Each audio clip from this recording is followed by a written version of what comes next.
Jumat 1 Maret lalu beredar sebuah video yang menunjukkan luapan kekesalan warga Kendal, Jawa Tengah terhadap seorang lelaki yang diduga tega menghamili putri kandungnya sendiri. Kekerasan warga itu tumpah saat polisi menggiring pria bejat tersebut.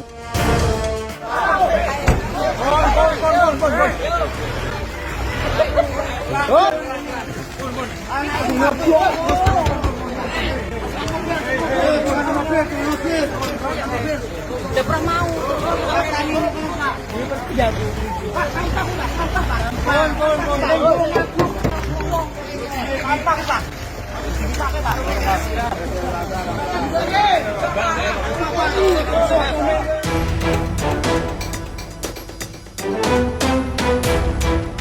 Pelaku diduga telah menghamili putrinya sendiri yang masih duduk di bangku SD. Sementara istrinya justru tengah bekerja menjadi TKW di Hong Kong. Entah dirasuki apa, pria tersebut tega menggauli putrinya sendiri. Sebenarnya tindakan seorang ayah ini tidak terpuji ya, karena seorang ayah ini sebenarnya harus menjaga anaknya, melindungi anaknya.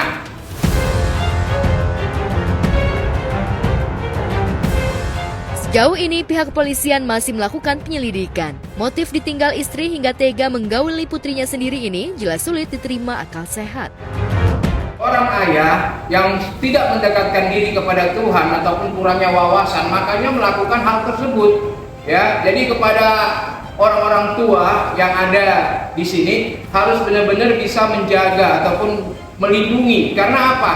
Karena ketika seorang ayah membuat yang tidak benar kepada anaknya, ini traumanya luar biasa, yang mana di masa depannya nanti akan mempengaruhi keadaannya.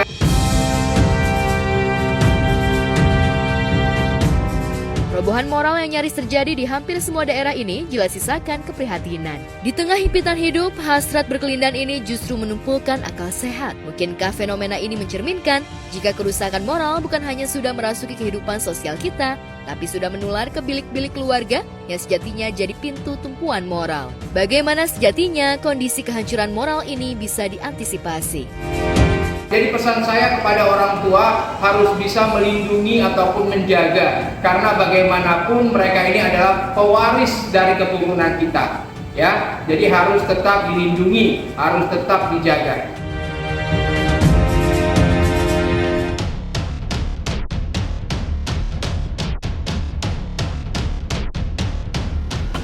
Di tempat berbeda, Satuan Reserse Narkoba Polres Batubara berhasil meringkus seorang pria terduga pengedar narkotika jenis sabu di tempat persembunyiannya, yakni di kawasan Kebun Sawit Batubara. Dalam penggerebekan ini, petugas menyita sebanyak 4,60 gram narkotika jenis sabu.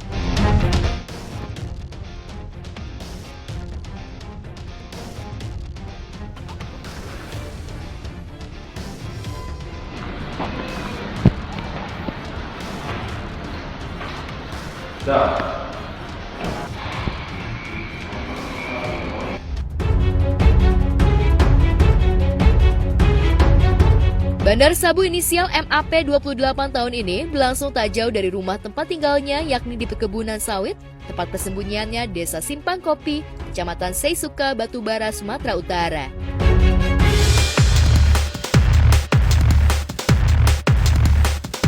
Dalam video amatir, warga tersangka MAP terlihat tak berkutik, terbaring dan hanya bisa pasrah kepada petugas. Saat petugas menggeledah tubuhnya, merasa ketakutan secara spontan, tersangka MAP langsung merogoh sakunya dan memberikan sebuah tabung plastik kecil yang berisi narkotika jenis sabu siap edar dan sudah dikemas menjadi 28 paket kecil dengan menggunakan plastik klip transparan dengan berat bruto 4,60 gram.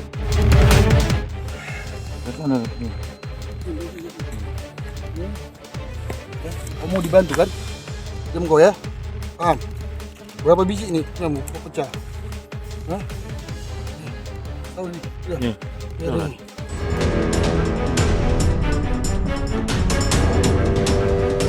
Pada polisi, tersangka mengaku dirinya pengangguran dan sudah menjalankan bisnis haram ini selama 6 bulan terakhir dan uang hasil penjualan digunakan untuk memenuhi kebutuhan hidup dan selebihnya digunakan untuk memenuhi kebutuhan dan kepuasan dirinya untuk mengkonsumsi narkotika sabu tersebut.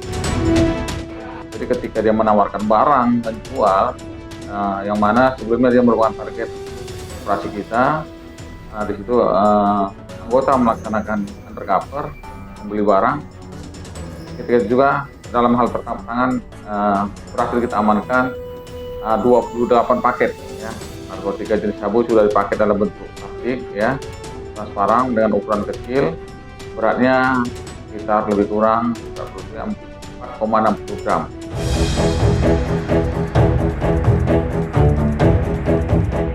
Atas perbuatannya, tersangka dijerat Undang-Undang Narkotika Nomor 35 Tahun 2009 Pasal 114 Ayat 2 dengan ancaman 8 tahun penjara.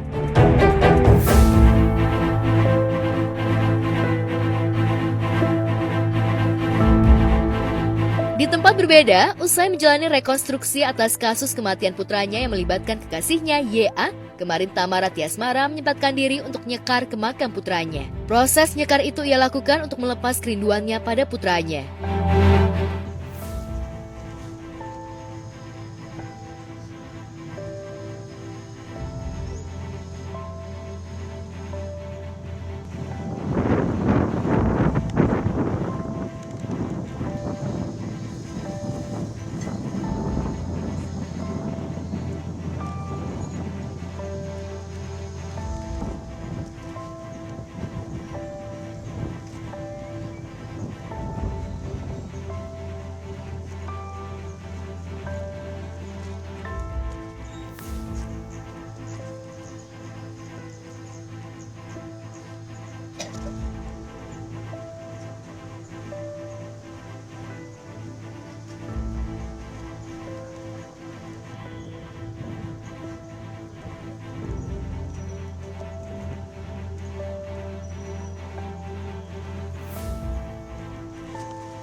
Kalian sebelum puasa, terus aku juga emang tiap sore kalau emang nggak ada kegiatan masih kesini terus.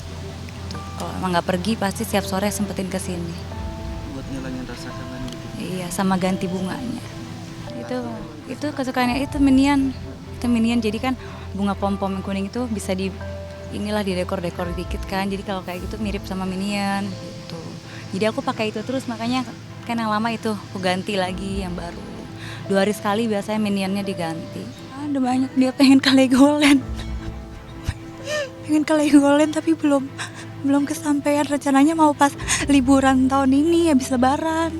Pengen ke Legoland, mau bikin paspor. Ternyata ya mungkin sekarang dia udah ke Legoland mungkin kan. Banget. Biasanya dia yang berdoa kalau buka puasa gitu, dia pasti berdoa mau kalau sahur juga bangun. Makanya nanti kalau nggak ada dia sepi banget sih pasti. Semangat banget puasa. Tadinya rencananya tahun ini mau belajar puasa setengah hari, tapi ya gimana, nanti puasanya di surga. Aku yang bangunin biasanya karena dia selalu minta kayak nanti bangunin sahur ya gitu. Dia kalau misalkan gak dibangunin paginya ngambek. Jadi selalu kita bangunin, karena kan sekolahnya juga sekolah siang, jadi selalu ikut sahur gitu. Sering nggak sih Kak ikut ngabuburit bareng kakak? Ikut pasti, kan pulang sekolah sore, jemput sekolah, pasti kita ngabuburitnya bareng, jalan-jalan ke mall sambil nyari bukaan gitu. Iya, doanya semoga Dante nemenin aku terus Dante tenang di sana, ketemu sama opanya gitu sih. Ya udah mau puasa juga kan, biasanya kan ada dia di rumah gitu, makanya ya pokoknya semoga Dante tetap ikut sama kita terus gitu.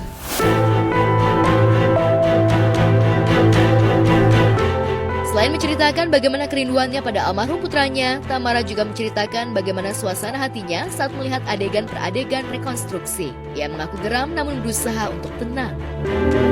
Ikut aku TKP pertama ikut, karena memang aku harus ada di situ kan. TKP pertama, TKP rumah aku, TKP rumahnya tersangka.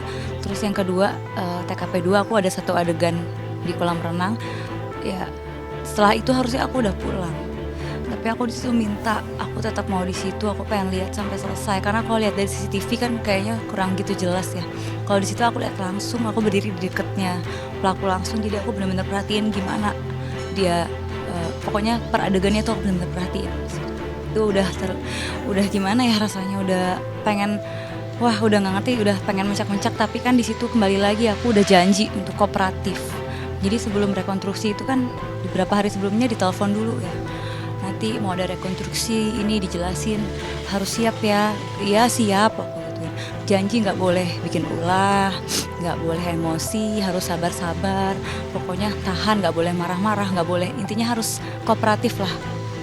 Supaya tuh rekonstruksinya berjalan lancar. Karena itu ada 115 adegan kan. Terus ditambah pas di kolam renang itu cuacanya udah mendung banget, udah gerimis. Jadi aku bener-bener misalkan aku udah emosi dikit, maju dikit, itu kanan kiri nahan. Iya, kanan kiri udah nahan. Aku udah sempet kayak maju sedikit, ditarik. Jadi bener-bener di sana itu emosi tapi nggak bisa terluapkan gitu, kayak ditahan-tahan sampai pusing kepala kemarin juga.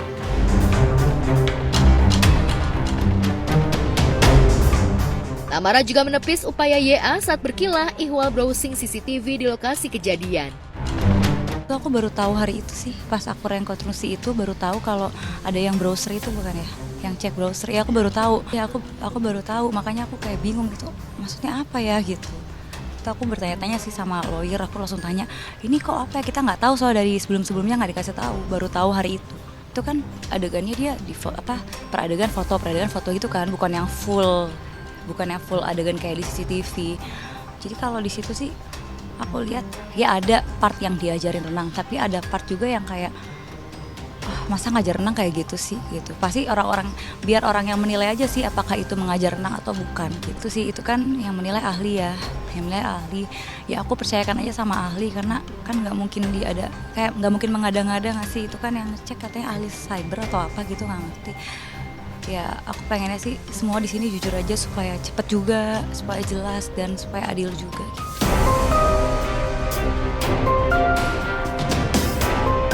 Sementara terkait gunjingan warganet yang menuding Tamara sama sekali tak menunjukkan ekspresi sedih, ia justru menuding jika netizen tak peka dan tak mengalami situasi sebenarnya. Orang-orang nggak tahu ya, jadi aku di situ tuh seperti apa. Yang tadinya aku mau nangis mikir, mau marah mikir. Jadi kayak kita tuh ada gimana ya?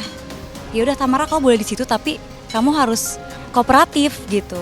Kan aku juga menghargai yang ada di situ semua. Kan di situ semuanya juga ingin berjalan lancar kan. Kalau aku bikin ulah sendiri itu kayaknya akan memperlambat. Jadi tenang aja Tamara, nanti kan ada waktu pengadilan bisa ketemu atau apa gitu. Jadi benar-benar aku tahan-tahan. Itu kalau yang sebelah aku tahu lah aku gimana. Itu kanan kiri aku kan dijagain supaya aku tuh tahan-tahan gitu. Kalau mau di situ mau lihat harus tahan emosi, pokoknya nggak boleh bikin ulah. Katakanlah memang misalnya yang BCL sedih gitu, katakanlah memang Tamara senyum gitu ketika pas hari tahlilan atau apa, saya nggak tahu itu gitu. Tetapi kondisinya adalah ketika itu itu cara dia untuk katakanlah berusaha meyakinkan dirinya bahwa ini enggak nih, ini masih enggak kok, dia nggak meninggal kok, ini cuma mimpi kok gitu. Bisa jadi loh.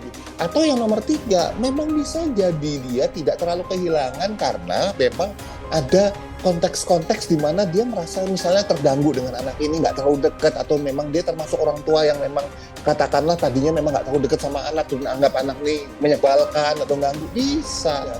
Jangan kemudian karena kita yakin atas satu hal, karena kita melihat ini beda, maka langsung turun, langsung menghakimi begini gitu.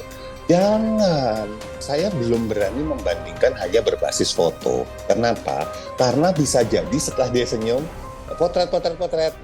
Terus kemudian dia gitu lagi, bisa kita nggak tahu lah. Kecuali video. Kalau hanya berbasis foto kemudian kita sudah bisa melabel seseorang, ya wajar Indonesia ngaco kayak sekarang. Ya kita tahu posisi mantan istri saya seperti apa. Mohon sebelum ada apa-apa, mohon sekali jangan terlalu menekan. Kita masih mengikuti hukum di Indonesia.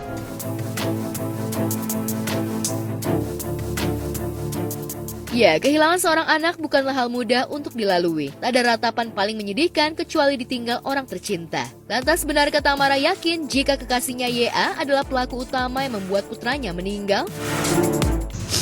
Puasa tahun ini ya bener-bener mau fokus ibadah lah, Kak. Minta yang terbaik untuk Dante, keadilan buat Dante ya. Semoga nanti Allah kasih yang terbaik sih. Pokoknya harapannya untuk kasus ini semoga Dante bisa dapat keadilan, terus pelaku juga bisa dihukum seadil-adilnya. Semoga semuanya lancar, terus semoga nggak ada fitnah sana sini sih. Semua fokus aja buat Dante.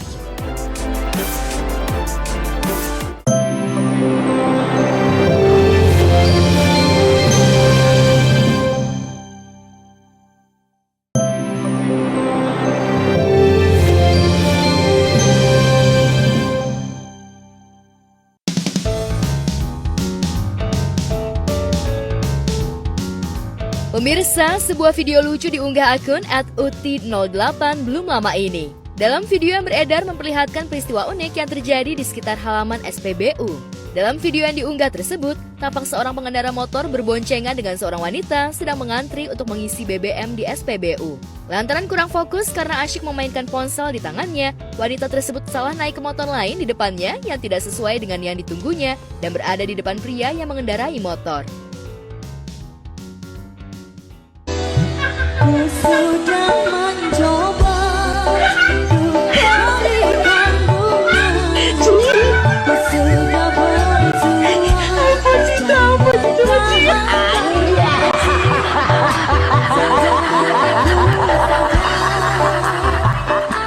Ini perlu diingat nih, kalau punya pasangan ya jangan terlalu fokus main handphone, fokus juga nih harus memikirkan pasangannya. Jangan sampai lah salah gandeng ataupun ya salah ngebonceng cewek, hati-hati. Ya kalau ngeliat videonya lucu sih ya, si cewek kayak kagok, panik, malu gitu kan. Gue gak kebayang situ, kalau gue malunya pasti malunya minta ampun gitu kan. Belum lagi si cowok pasti ngambek gitu kan, ceweknya bisa-bisanya salah boncengan sama motor cowok lain gitu. Tapi terlepas dari itu semua, kalau menurut gue bermain handphone di pom bensin sebaiknya memang dihindarin sih, karena selain bisa memicu insiden yang tidak diinginkan kayak di video itu gitu kan, bisa juga memancing orang-orang berbuat kejahatan kayak ngejamret dan semacamnya gitu. Harus tetap fokus sama apa yang ada di samping kita, jangan pernah fokus sama gadget, karena gadget itu juga berbahaya. Kalau kita fokus, banyak kan kecelakaan karena gadget, orang ketabrak karena gadget, karena dia tidak memperhatikan lingkungan di sekitar. Jadi tetap waspada.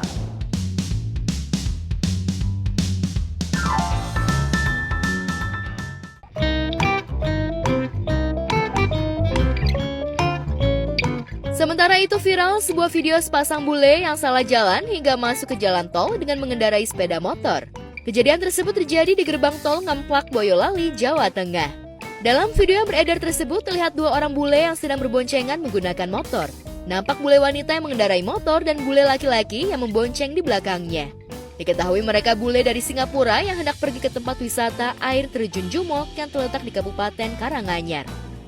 Bule ini justru salah jalan saat berkendara hingga masuk gerbang tol. Sementara itu, seseorang pengendara mobil yang merekam video tersebut langsung mengarahkan bule tersebut untuk putar balik agar keluar tol.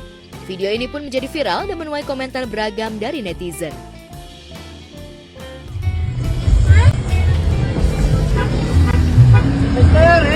Salah jalan, nggak boleh. Putarnya depan aja, putar depan, nggak apa-apa, putar depan. Nggak boleh, nanti depan tak kawal aja, nanti takut tidak di depan pelan-pelan ya. Putar balik lagi, ini tol, pintu tol. Oh, oke. Nanti cannot go right, did you turn? Iya, putar balik. Bule Singapura.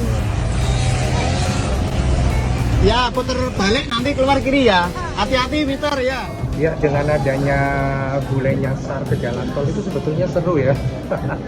Dibilang pelanggaran, tapi ya karena seru ya. Sebetulnya di Indonesia itu harus banyakin rambu-rambu yang ada bahasa Inggrisnya ya. Jadi misalkan ini nggak boleh dinaikin atau belok kanan belok kiri, itu harus memakai bahasa Inggris gitu, biar orang-orang luar negeri yang pada datang ke Indonesia mereka tahu artinya dan paham kayak gitu. Apalagi kalau misalkan jalan-jalan yang masuk tol tidak ada rambu, bikin keder. Aku sendiri yang orang Indonesia kadang-kadang keder juga. Misalkan, aduh ini mau masuk kemana ya, ini masuk kemana gitu ya. Jadi perlu adanya sosialisasi rambu-rambu lalu lintas, biar orang-orang luar, jangankan luar negeri lah, luar daerah pun mereka tahu gitu loh. Mungkin bule ini nggak tahu ya, nggak tahu bahwa ini jalan tol. Dia main masuk aja, main tancap dengan keseksiannya yang oke, yang aduhai, wow keren, membuat yang nyupir-nyupir mungkin jadi bersih makanya. Kalau aku sih sekarang gini, jangankan bule, kita aja di suatu daerah baru nih yang ada tol, kita tuh nggak tahu, bisa juga kita pikir ini tol apa enggak sih gitu kan, ini tol apa enggak sih, ya apalagi dia main tancap ke sana gitu, terus diingatin orang kan dia juga bingung kan. Ya menurut aku sih wajar ya, apalagi bukan negaranya, dia kan sebagai tamu. Ya kecuali Indonesia yang masuk, mungkin agak-agak aneh, lu nggak bisa baca. Ini aku rasa sih bule ini benar-benar nggak tahu, karena begitu dia diberitahu temannya kan dia diberitahu orang kan dia lagi gitu kan. Jadi tidak kesengajaan. Menurut aku lucu aja, lucu lumayan, lagi ngibur yang lagi stres kayak aku gini.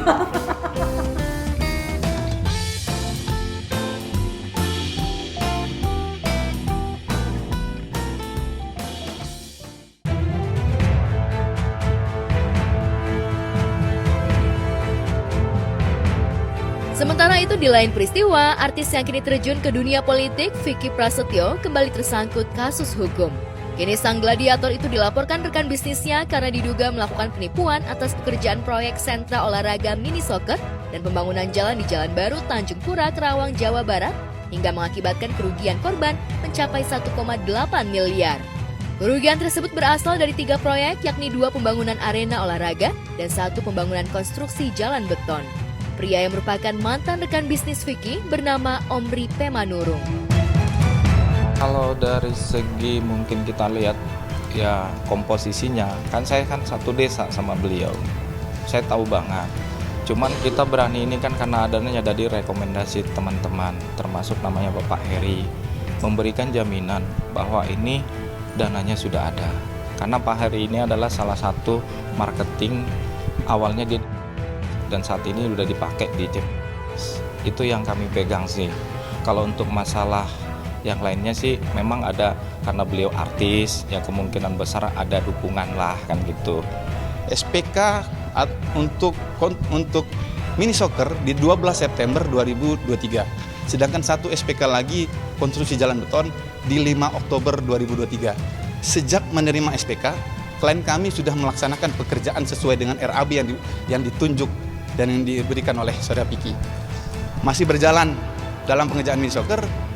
5 Oktober diterbitkan lagi 1 SPK, yaitu konstruksi jalan beton. Itu pun sudah terlaksana. Nah, kemudian pada saat sudah terlaksana, dari pihak klien kami ini mempertanyakan kapan itu dibayarkan. Kemudian dilakukanlah opnam manajemen dari pihak PT Gladiator Media Perkasa dan juga dari klien kami. Ditemani kuasa hukumnya, Omri menjalani BAP terkait laporannya di Polres Kerawang. Mendukung laporannya, korban membawa serta bukti-bukti kerjasama yang pernah ditandatangani oleh Vicky. Ini merupakan SPK yang diterbitkan oleh Vicky Prasetyo terhadap pekerjaan 2 unit mini soccer. Nilainya 2,2 triliun. Namun di dalam kalimatnya 2 miliar 200.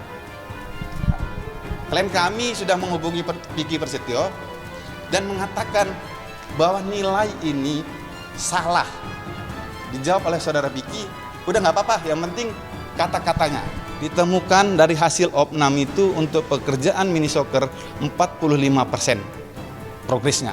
Sedangkan untuk konstruksi jalan beton 52%. Sudah layak untuk ditagihkan. Karena manajemen dari PT Gladiator juga mengatakan silakan tagihkan Pak, buatkan invoice. Nah, namun sampai dengan hari ini uang itu belum dibayarkan. Total daripada tagihan itu 1.841.800 juta rupiah. Kalau sesuatu hal pekerjaan itu semua pasti ada dugaan, ada pasti resiko, tapi ya harus diapain. Kita usaha harus tetap berjalan. Tanggung jawab kami selaku kami membawa pekerja, artinya kuli. Kita tahu namanya kuli itu adalah punggung daripada keluarganya mereka. Akhirnya sampai saat ini juga nggak ada, ya mereka selalu sih menyampaikan, ya tolong Pak, kami ini hanya kuli, hanya kami buat makan, bukan buat orang kaya.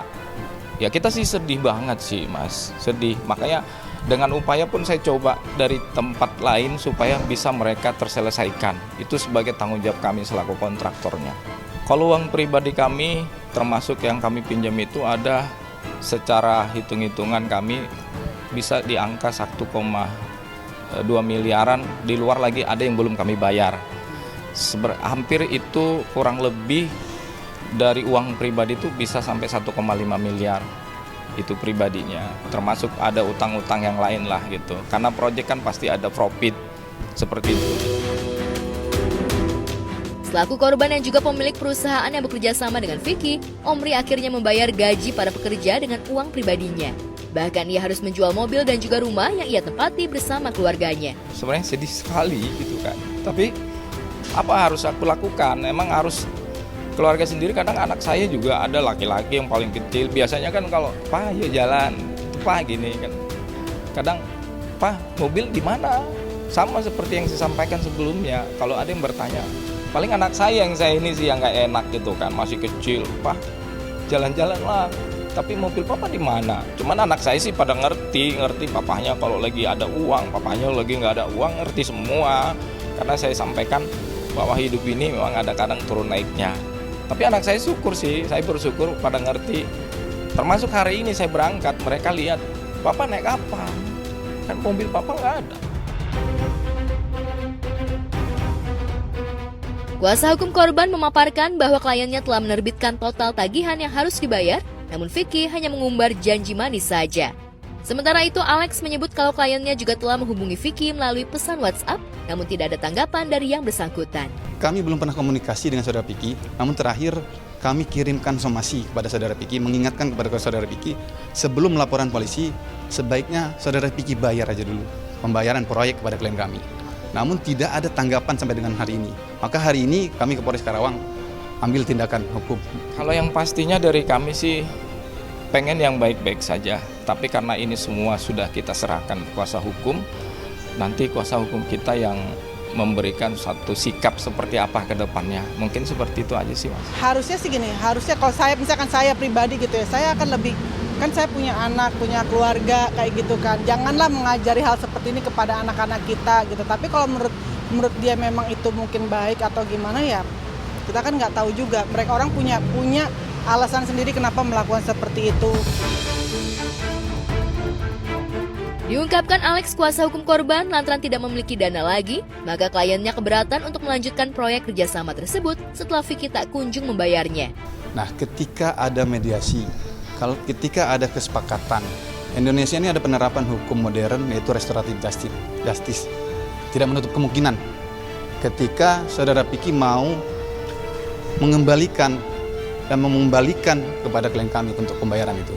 Masalah itu ada, ya diselesaikanlah secara hukum yang baik yang ada di Indonesia ini kan gitu. Dan kalaupun memang itu benar, terbukti bahwa dia bersalah, tolonglah jangan diulangin lagi hal seperti itu gitu loh. Karena kan yang dirugikan banyak orang. Kalau memang itu benar ya, kalau memang itu benar.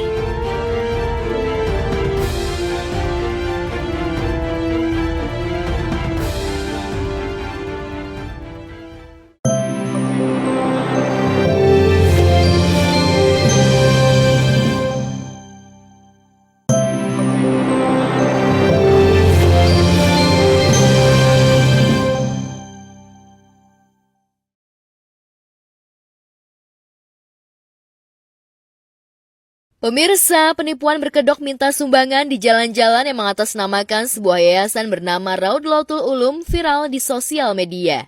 Diketahui pelaku penipuan tersebut adalah seorang ibu-ibu asal Jakarta Utara dengan berkeliling di wilayah Kecamatan Merakurak, Tuban, Jawa Timur dengan membawa kardus bertuliskan peduli kasih untuk anak yatim dan duafa, serta amal jariah Yayasan Raudlatul Ulum Mergarejo Krek Tuban. Tuh dapat banyak lo kamu ya. Apa? Kamu dapat banyak lo ya. Lo. Ini atas nama pemalsuan Raudlatul Ulum Mergarejo Krek. Namun aksi ibu-ibu yang mengenakan baju dan kerudung merah yang meminta sodako di jalanan mengatasnamakan yayasan itu ternyata diketahui pengurus pimpinan yayasan tersebut. Ini kita tuh nggak pernah minta-minta. Ini pemalsuan, ini kita nggak pernah nyuruh orang minta-minta di jalan. Ini asal kita Pak. Loh, ini dapat banyak lo kamu lo ya. Loh, ini dapatnya lo. Itu yang punya yayasan saya lo ya. Mengenai hal tersebut, pihak yayasan menegaskan bahwa yayasan yang dipimpinnya tidak pernah meminta amal jariah atau apapun bentuknya di jalan-jalan. Pengurus yayasan tersebut secara kebetulan mendapati seorang ibu-ibu yang memasukkan hasil sumbangan di jalan-jalan dari kardus karton kertas berwarna kuning yang telah ia siapkan. Namun bukannya malu dan mengakui kesalahannya, namun ibu itu malah sibuk memindahkan uang hasil minta-minta di jalanan itu. Mbak Sally melihat ada fenomena gitu ya di sosial media, dia itu minta-minta lah sumbangan gitu atas mengatasnamakan yayasan. Tapi ternyata terbukti kalau dia bukan yayasan. Nah, gimana tanggapan Mbak Sally? Ya kalau aku pribadi ya, makanya memang aku kalau misalkan mau memberikan sumbangan itu lebih baik langsung kepada orang yang tepat. Ya, jadi kan bisa tepat sasaran, misalkan langsung kita kasih ke anak yatim, apa kita langsung ngasih ke orang duafa. Aku tuh sering banget kayak ke rumah sakit gitu, ada duafa yang sakit, langsung aja aku kasih bantuan itu gitu kan. Atau orang-orang yang terdekat dulu, sekitar kita, rumah kita, tetangga kita gitu yang memang memerlukan bantuan. Karena kalau di jalan tuh nggak bisa dipertanggungjawabkan. Daripada niat kita sudah baik, memberikan sumbangan tapi disalahgunakan, itu sayang banget. Karena memang ada sebagian orang yang bilang gini, yang penting kan kita niatnya, tapi nggak gitu. Caranya juga kita harus pastiin biar benar, tepat sasaran, jadi lebih bermanfaat. Ada tips dan trik dari Mbak Sally mungkin mengenai kayak kita harus nyumbang ke orang yang tepat tuh gimana Mbak Sally? Iya, kalau dari aku, memang aku dari dulu kenapa bukannya nggak percaya sama yayasan, karena ini case seperti ini udah banyak banget dari dulu sering terjadi. Jadi lebih baik kita menyumbangkan ya kan, langsung kepada yang tepat tuh langsung kita datang ke orangnya gitu kan. Misalkan yatim piatu, kita langsung kasih ke yatim piatu, anak-anak yatim piatu itu apa, berupa apa, misalnya berupa makanan, jajanan, alat tulis gitu. Aku juga nggak selalu sering ngasih uang sih gitu kan. Lebih baik memang yang mereka butuhkan tuh apa. Dan misalkan kayak orang sakit tuh kita kasih biaya perawatan, obat, jadi nggak ngasih uangnya langsung gitu. Lebih baik dalam bentuk yang mereka butuhkan. Aksi ibu-ibu itu pun mengundang komentar beragam netizen. Ada yang berkomentar bahwa aksi yang dilakukan ibu tersebut bisa dikategorikan sebagai bentuk penipuan dan bisa dilaporkan ke pihak berwajib. Ini kayaknya menimbulkan trust issue di tengah masyarakat ya. Kalau menurut aku sih kayaknya pihak yayasan harus mempertegas lagi biar dicari oknumnya supaya masyarakat juga nggak trust issue. Terus kan kalau memang beneran kan susah ya. Jadi aku rasa yayasan harus lebih tegas lagi aja sih Kak.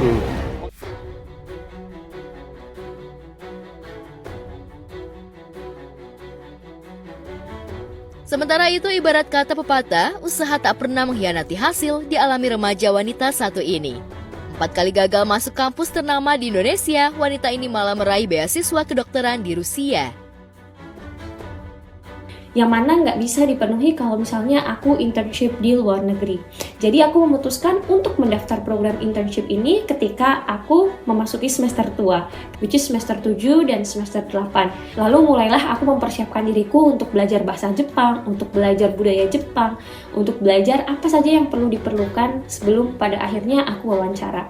Singkatnya, aku berangkat ke Jepang bulan Juli tahun 2023 lalu. Dan saat ini aku memasuki bulan ke-6 program internship.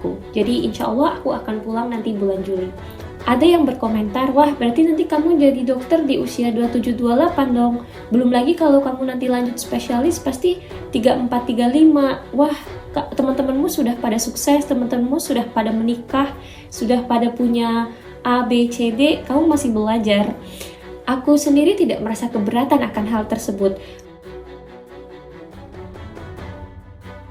Seorang konten kreator di TikTok mengunggah momen tak terduga dalam hidupnya yang bikin haru.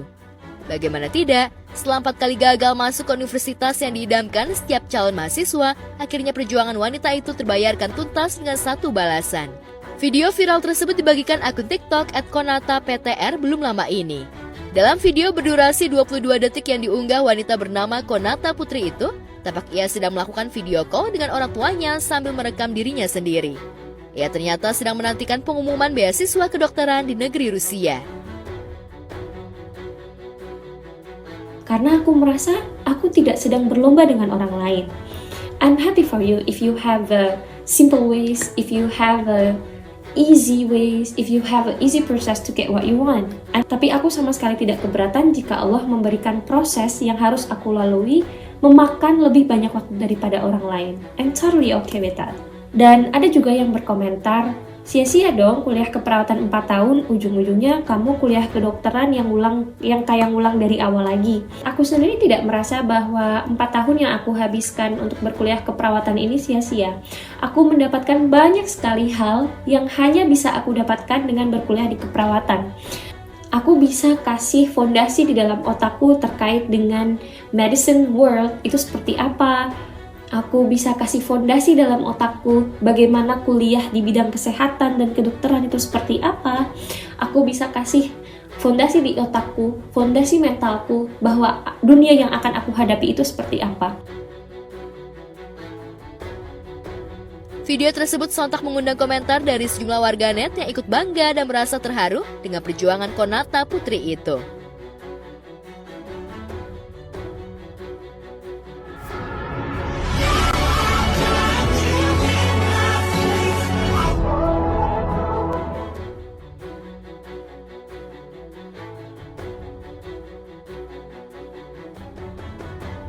Hubungan rumah tangga Inara Rusli dan Virgon, mantan suaminya, masih menjadi perhatian publik. Kendati keduanya sudah resmi bercerai, namun untuk urusan soal anak, mereka masih terus menjaga hubungan dan komunikasi.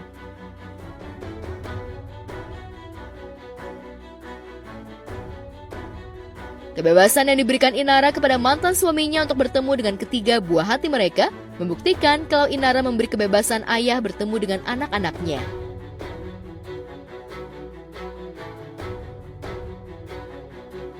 Seperti diketahui sebelumnya, pihak Inara Rusli mewanti-wanti agar Virgon menjaga jarak dengan anak-anaknya. Namun keputusan tersebut telah berubah dan Inara mengizinkan anak-anaknya untuk bertemu ayah kandungnya dan begitu pula sebaliknya.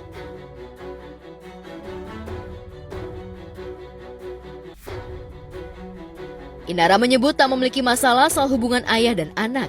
Ia kini mengaku tak lagi membatasi pelantun tembang cinta untuk Starla itu untuk menemui anak-anaknya.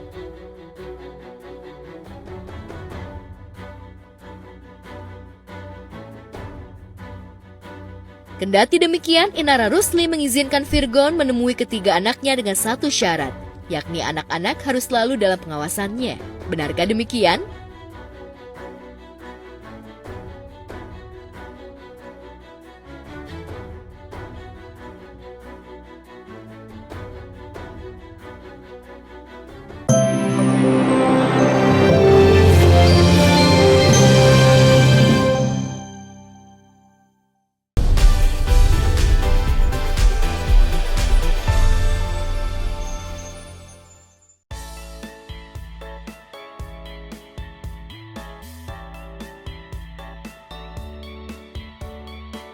Pemirsa, suasana pesta pernikahan vokalis kangen band Andika Mahesa dengan Ayu Kartika Agustina terlihat lebih meriah. Keduanya terlihat cakep berada di pelaminan layaknya raja dan ratu sehari. Vokalis yang juga biasa disapa Babang Taufan itu terlihat bahagia dan tak segan membagikannya kepada publik.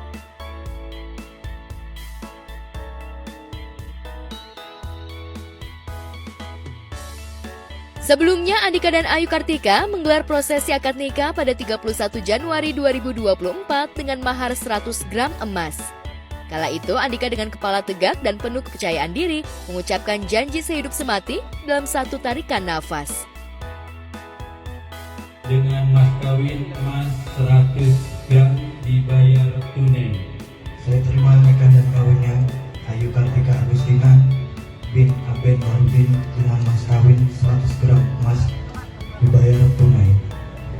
Halal. Makan. Barakallahu fiik.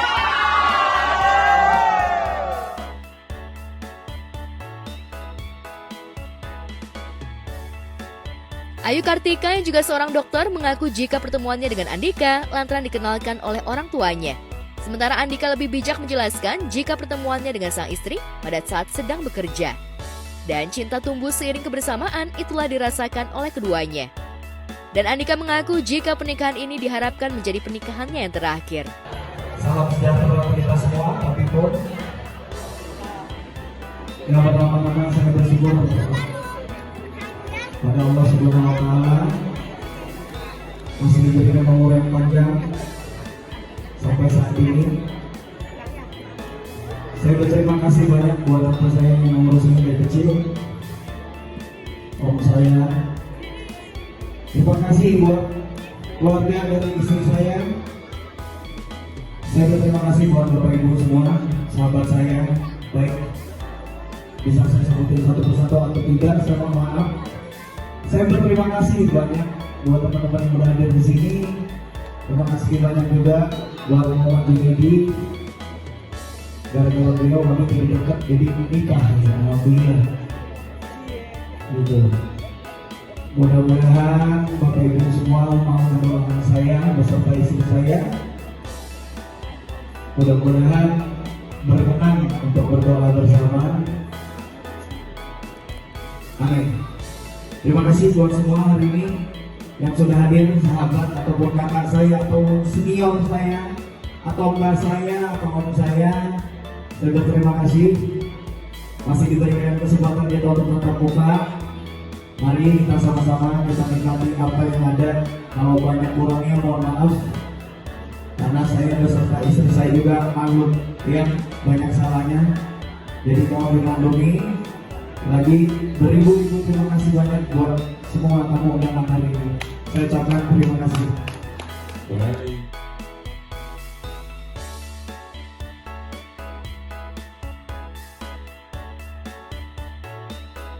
Kebahagiaan sedang dirasakan oleh pasangan Joshua Suherman dan Clarin Clay. Lantaran penantiannya untuk segera punya momongan akan tercapai. Kabar bahagia itu diketahui melalui postingan Joshua di akun media sosial pada Jumat lalu. Joshua memposting hasil USG serta Clay yang sedang mengenakan pakaian hitam sembari memusungkan perutnya.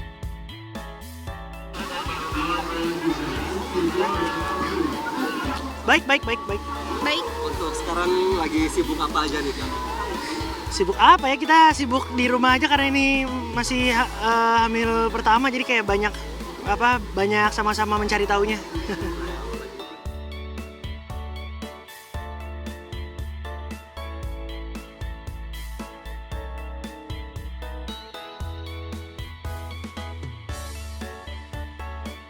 Clay mengakui memang terasa berbeda dan sempat mengalami masa ngidam. Hanya saja, kehamilan anak pertama ini, Clay mengaku merasakan ngidam biasa saja dan belum berlebihan dan tidak ada permintaan yang aneh-aneh. Iya, lagi hamil. Susah bener. Bunting. Kak, perasaan kakak untuk menanti anak pertama kali seperti apa sih? Ya, layaknya semua bapak di kehamilan pertama istrinya ya, deg-degan, excited, terus ya banyak nanya ke orang-orang yang udah lebih berpengalaman. Mungkin karena aku yang ngerasain aku yang hamil ya, jadi aku tahu ini baik-baik aja, lebih ke happy aja sih perasaannya, happy aja.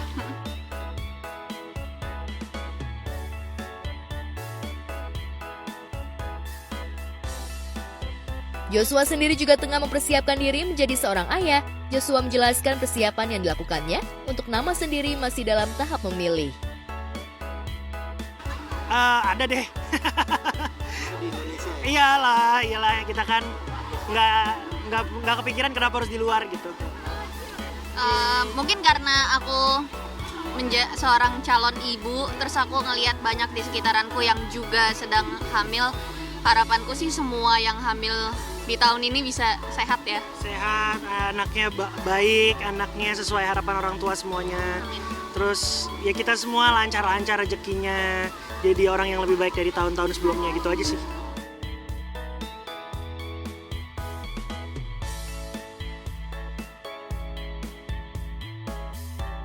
Penyanyi asal Inggris Ed Sheeran sukses menggelar konser di bertema Mathematics Tour di Jakarta International Stadium, JIS pada Sabtu malam. Dan selama 2 jam penuh, Ed Sheeran memanjakan penggemar dengan lagu-lagu andalannya.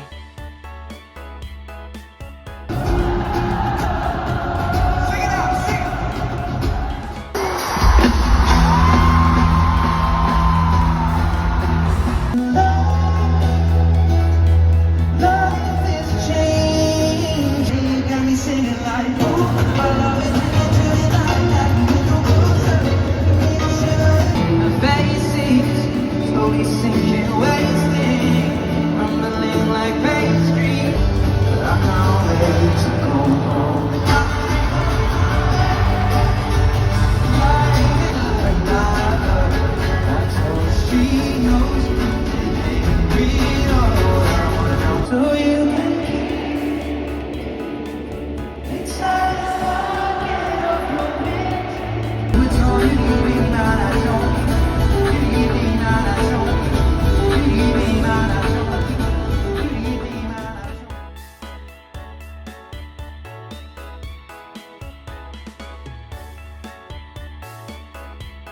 Sebelum itu, pelantun Beautiful People itu sempat menghebohkan warga ketika tiba-tiba muncul di Pasar Santa, Jakarta Selatan. Mengenakan kaos putih dipadu dengan celana pendek, Ed Sheeran itu menyusuri lorong demi lorong Pasar Santa hingga di sebuah toko musik yang menjual beragam piringan hitam atau vinyl.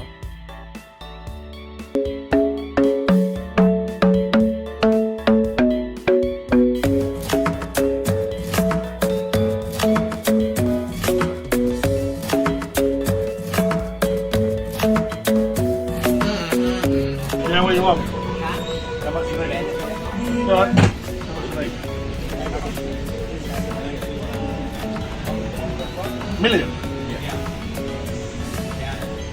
You got 1.5 million? I'm not the husband, but I thought it was under 50,000. Million? Easy.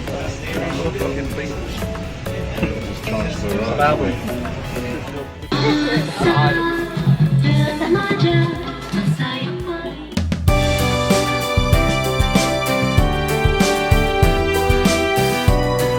Kegiatan meet and greet pemain sinetron Cinta Berakhir Bahagia ini berlangsung di Plaza Ambaruk Mall, Yogyakarta Minggu sore berlangsung meriah. Para penggemar yang hadir diberi kesempatan untuk berinteraksi langsung dengan idola mereka. Hadir dalam acara ini beberapa pemeran utama sinetron seperti Angela Gelsha, Laura Moon, dan Christiana Baharudin. Nah, biar lebih santai pastinya. Kabar baik lagi. Perempuan pekerja keras yang berjuang demi keluarganya juga. Vina, Wah, ini harus dulu ini datang di sini.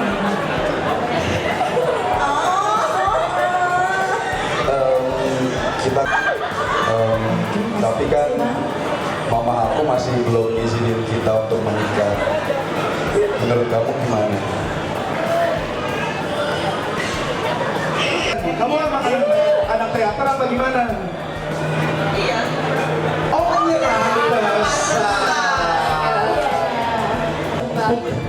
Mungkin ada yang ingin kembali ke tempat dulu? Oke, tapi balik nonton aja sedikit.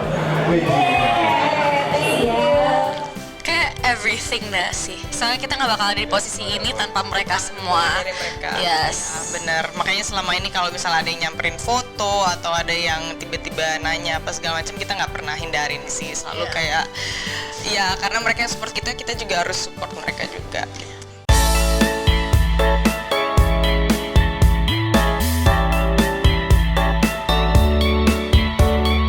Antusiasme penonton atau penggemar sinetron dalam acara ini cukup tinggi.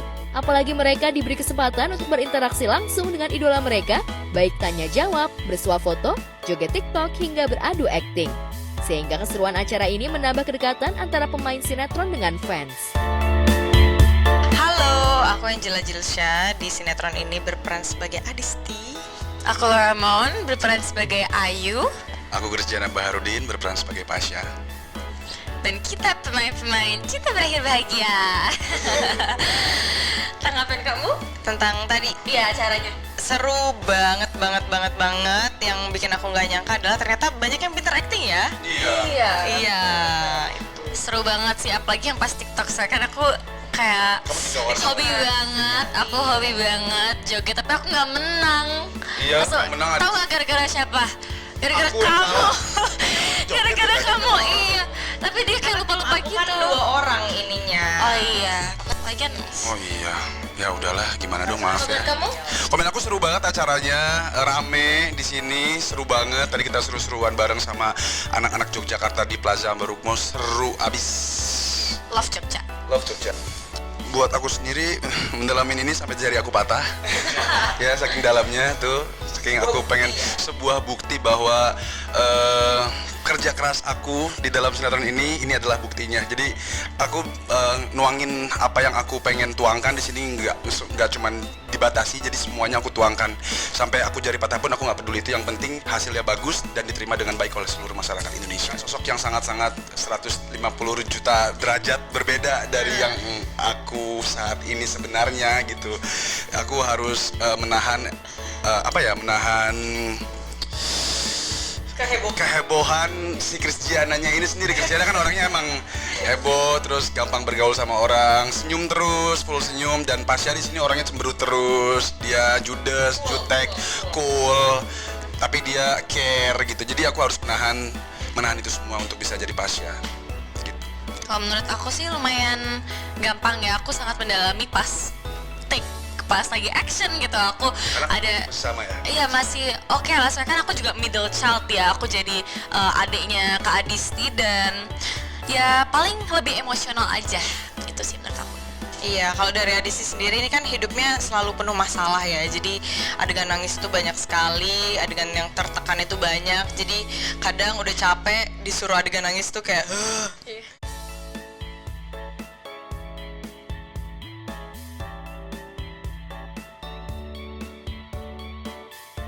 Menurut rencana, layar drama Indonesia Cinta Berakhir Bahagia akan tayang setiap mulai Selasa 5 Maret 2024 setiap pukul 19.45 waktu Indonesia Barat hanya di RCTI.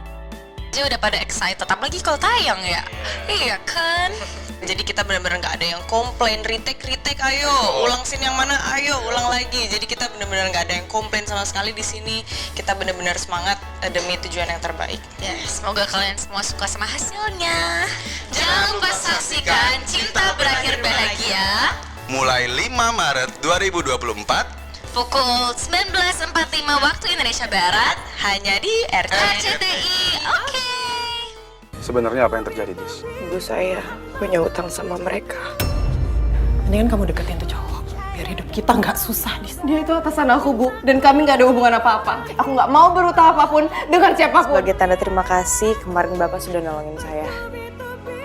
Semakin saya tahu kamu, semakin saya ngerasa kamu tuh unik.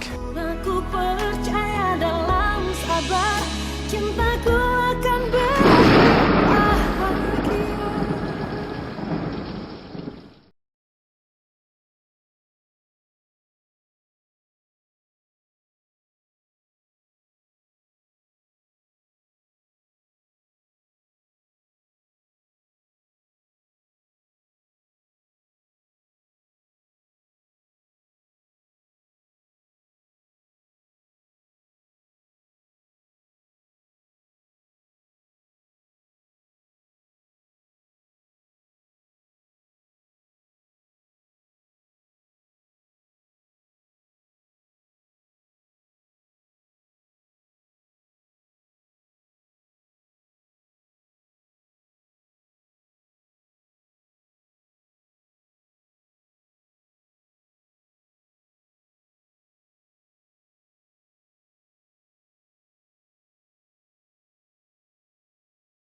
Bertetangga memang harus ada tenggang rasa, apalagi tinggal di kompleks kecil yang saling berhimpitan dan berseberangan jalan.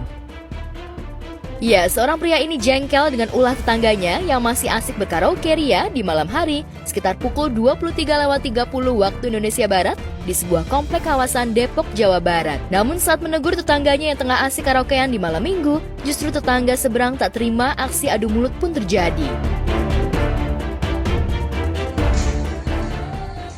Bisa dikecilin, Mas. Bocah kebangun, Mas. Bocah kebangun, bisa dikecilin ya? Lewat? Karaoke-nya. Terus kenapa? Ya udah kalau udah dikecilin, kenapa nggak pulang? Ya udah tutup aja. Ya udah pulang. Ya tutup aja. Udah jadi dah di. Ya kalau ngeliat begini ya aku sebagai tetangga juga risih ya kalau udah jam 11 malam masih karaokean gitu kan.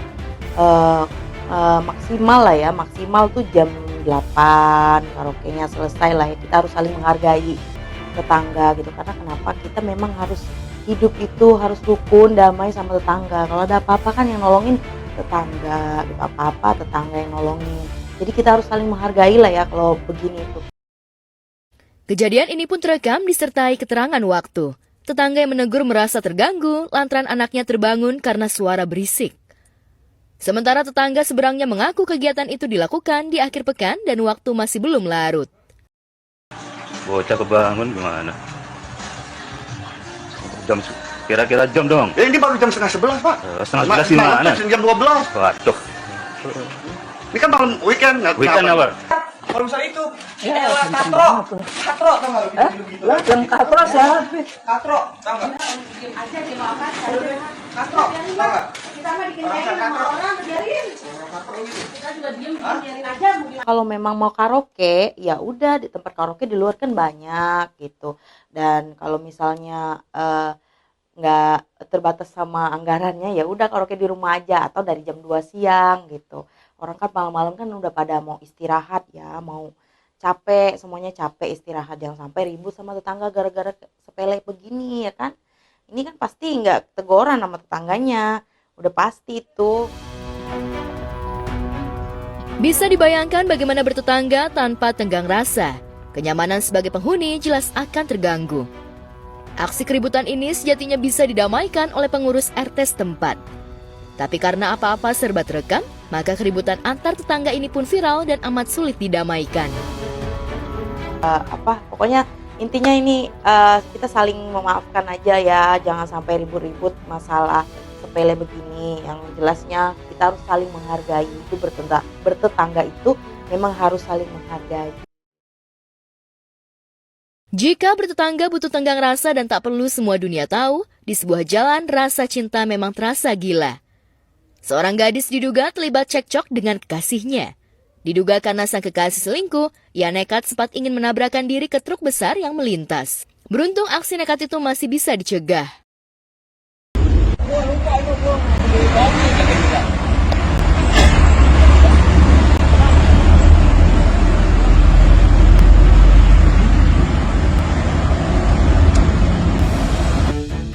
Belum diketahui di mana kejadian ini tepatnya berlangsung. Yang jelas di era ketika sebagian orang acuh pada situasi, keributan ini bukan malah dilerai, tapi orang lebih asik mengabadikannya lewat direkam. Tak terbayangkan jika aksi nekat itu tak tercegah.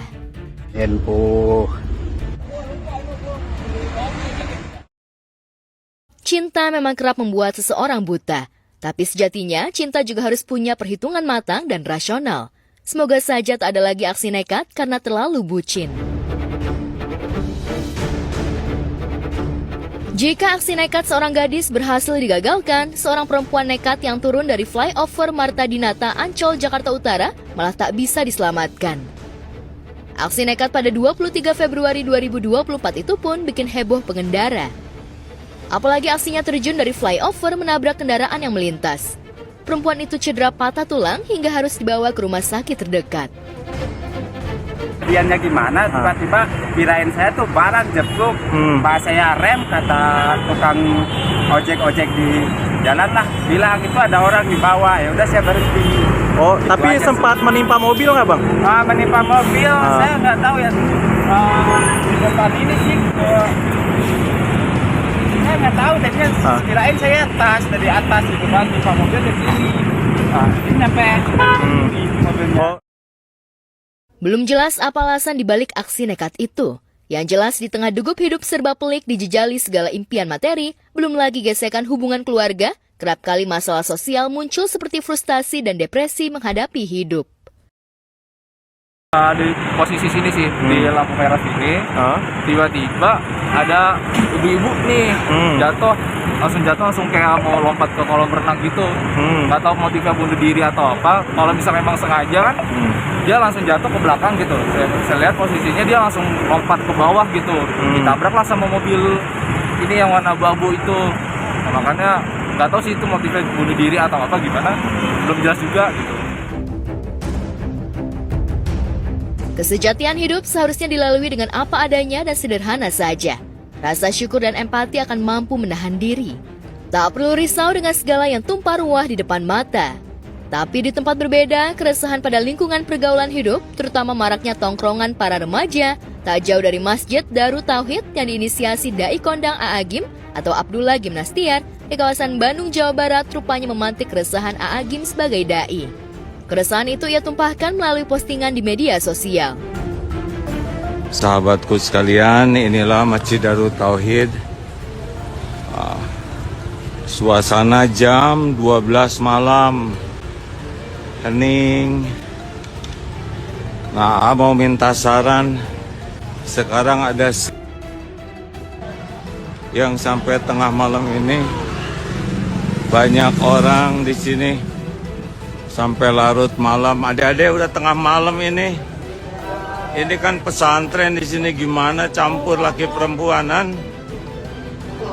Hei, pesantren gini kan gak enak, pesantren. Kepada yang memiliki kejadian yang mirip seperti kami, ya, merasa terganggu, milikilah keberanian untuk menyampaikan kepada yang berwenang. Sekarang kita dimudahkan dengan adanya media sosial. Yang jangan itu adalah kita melakukan tindakan anarkis. Kami pun di sini berusaha menenangkan karena banyak yang geram ya melihat seperti ini. Tapi janganlah ya, jangan ada tindakan yang melanggar aturan. Jadi walaupun kita geram, kecewa, sedih, kita sampaikan kepada yang berhak untuk melakukan tindakan. Sejak postingan keresahan A'agim mencuat, pihak Pemda setempat langsung bergerak. Rupanya waralaba tempat tongkrongan kaula muda itu belum berizin dan akhirnya disegel. Ya, saudara-saudara sekalian, ini lingkungan pesantren, tapi sekarang jadi begini keadaannya, sangat sedih.